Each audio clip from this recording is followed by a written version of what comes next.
왕같은 제사장으로서 이 시대의 레위인으로서 하나님을 섬기며 하나님의 복의 통로로 하루하루 살아가시는 여러분 한 분 한 분을 축복합니다.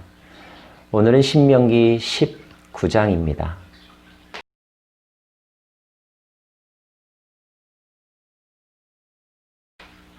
선거 때가 되면 많은 후보자들은 그 공동체의 미래에 대해서 청사진을 제시하죠. 이런 나라를 만들겠다라고 말입니다. 그들이 이야기하는 나라의 일반적인 모습은 어떤 것입니까?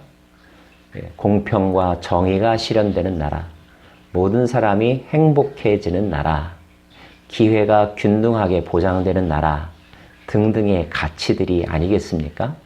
자, 우리는 말씀을 배우면서 현대 민주국가에서 많은 지도자들이 제시하는 그런 청사진, 국가의 미래상이 바로 성경으로부터 비롯되었다는 사실을 알게 됩니다. 신명기 19장도 바로 그와 관련된 내용들을 우리에게 가르쳐주고 있는데요. 신명기 19장에서 우리는 바로 그런 원리를 발견하게 됩니다. 특별히 19장에는 형법적인 측면에서 어떻게 정의가 실현되어야 하는지, 또 약자가 보호되어져야 하는지, 사회 질서가 유지되어야 하는지를 우리들에게 가르쳐주고 있습니다. 먼저 가장 중요한 원칙은 우리 19장 마지막 부분에 있습니다. 생명에는 생명으로, 눈에는 눈으로, 이에는 이로, 손에는 손으로, 발에는 발로이니라. 이른바 탈리오 법칙이라고도 알려져 있는 이 말씀은 만약에 어떤 사람들이 죄를 짓는다면 그 죄에 상응하는 처벌을 받게 해야 한다 하는 것입니다. 현대법에도 어떤 사람이 재판을 받으면 이른바 양형 기준이라는 게 있습니다. 살인을 저지른 자는 사형 또는 무기징역의 징역에 처한다 등등의 이런 양형의 원칙이 있고 또 세부적인 기준들이 있죠. 그 원리라고 여러분 이해하시면 좋겠습니다. 만약에 생명을 빼앗겼다면 생명으로 되갚아 주어라.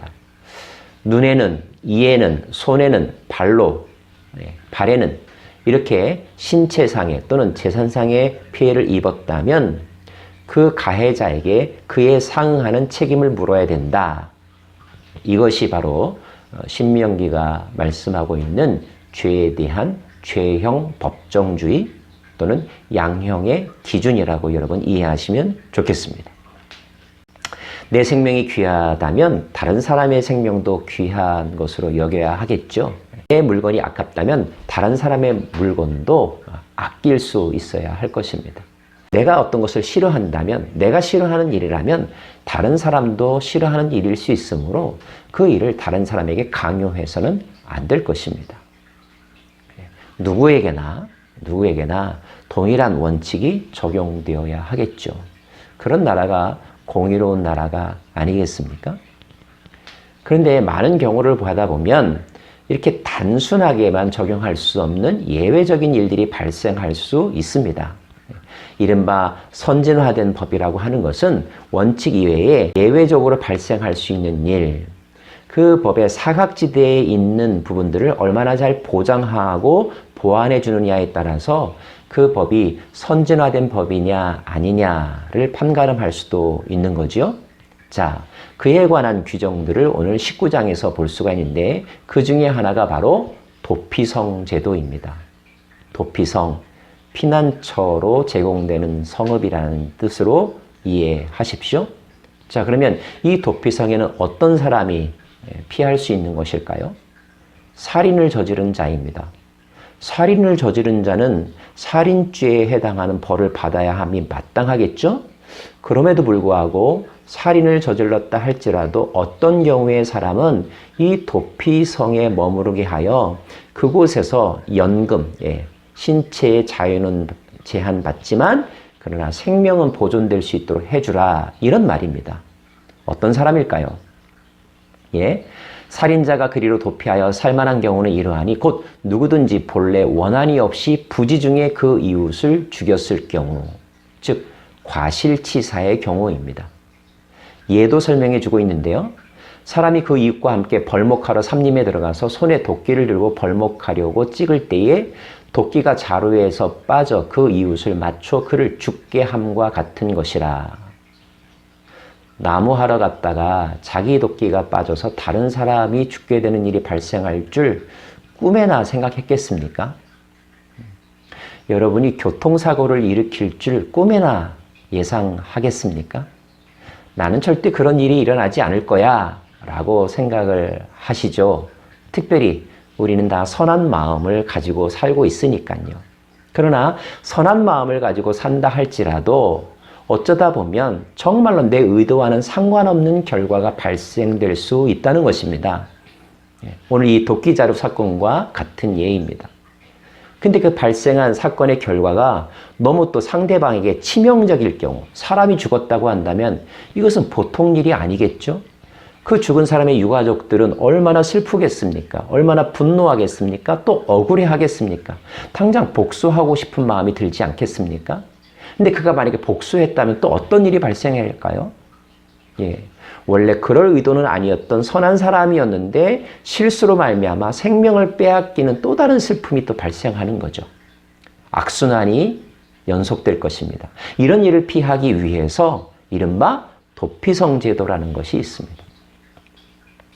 그래서 이 성에 들어가서 그 성에서 머무르면서 복수심에 불타는 피해자들로부터 보호를 받되, 그러나 그곳에서 그의 남은 생애를 반성하며 또 그에 상응하는 책임을 감당하며 살게 하는 것, 생명만큼은 보존해 주라는 것, 이것이 법의 취지입니다.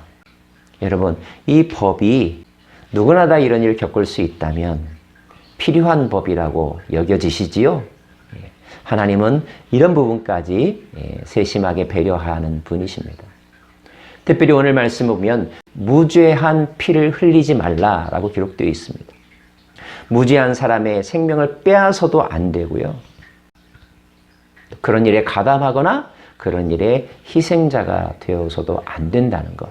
이것이 생명을 존중하게 여기시는 하나님께서 법제도를 통하여 그 백성들에게 말씀하는 것입니다. 만약에 과실치사가 아니라 고의로 살인했다면 어떻게 해야 될까요?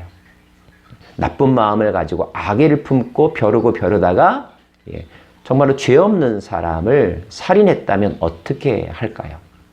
당연히 처벌받아야 되겠죠? 긍휼히 여기지 말라. 무죄한 자의 피를 흘린 죄는 이스라엘에서 제하여야 된다. 그런 살인자가 그 공동체에 더 이상 발붙이지 못하도록 완전히 격리시키라는 것, 사형을 선언하고 있습니다.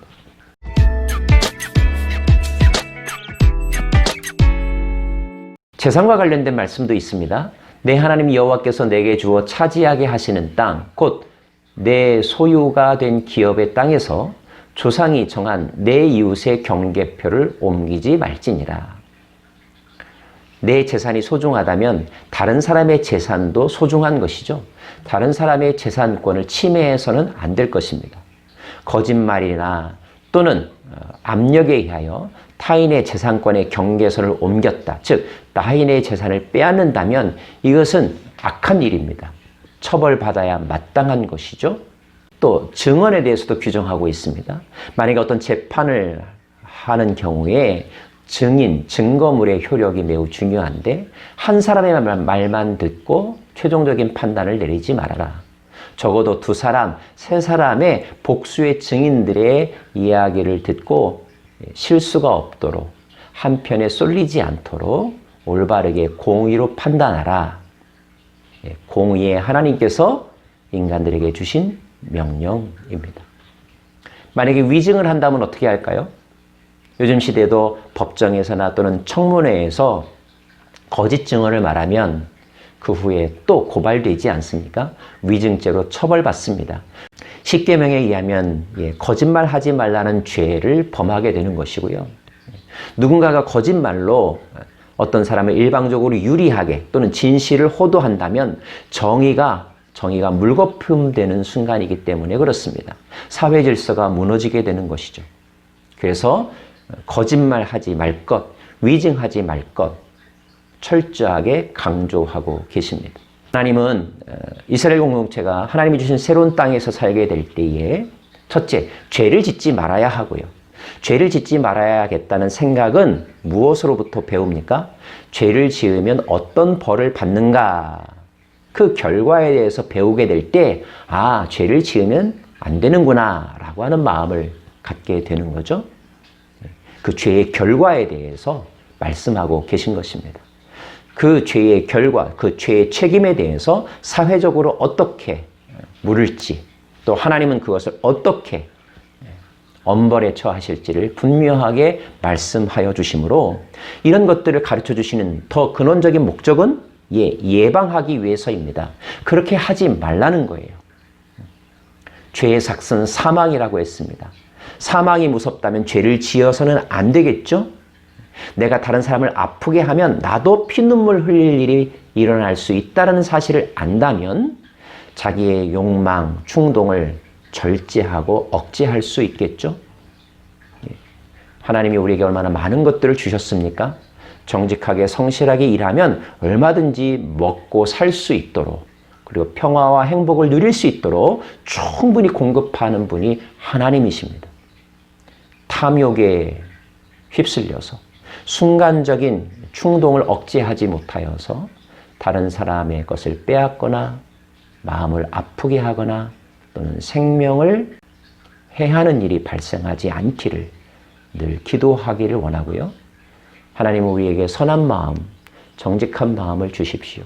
생명을 귀히 여기는 마음, 사랑하는 마음 갖고 살게 해 주십시오. 늘 말씀으로 훈련하고 기도로 훈련하며 또 삶에서 성령님의 인도하심을 따라 살아가는 저와 여러분 되기를 간절히 바랍니다. 기도하겠습니다. 하나님, 죄에 대해서는 엄벌에 처하실 것을 말씀하시는 하나님. 그러면서도 우리의 마음의 동기를 살피사 의도하지 않은 실수들에 대하여서는 또 피할 길을 열어주시는 하나님. 그 하나님의 마음, 그 하나님의 공의를 저희들이 누리며 또 실천하며 살아가게 하여 주옵소서. 진정 우리가 사는 이 미국 땅이 또 한국 땅이 이 세계가 하나님의 공평과 정의가 실현되는 아름다운 하나님의 나라 되기를 간절히 소망하고 이 일을 위해 수고하는 많은 정치인들, 대통령을 비롯한 국무위원들 그리고 각기의 지도자들에게 정의를 두려워하고 정의를 추구하는 마음 늘 새롭게 하여 주옵소서. 예수님 이름으로 기도합니다. 아멘.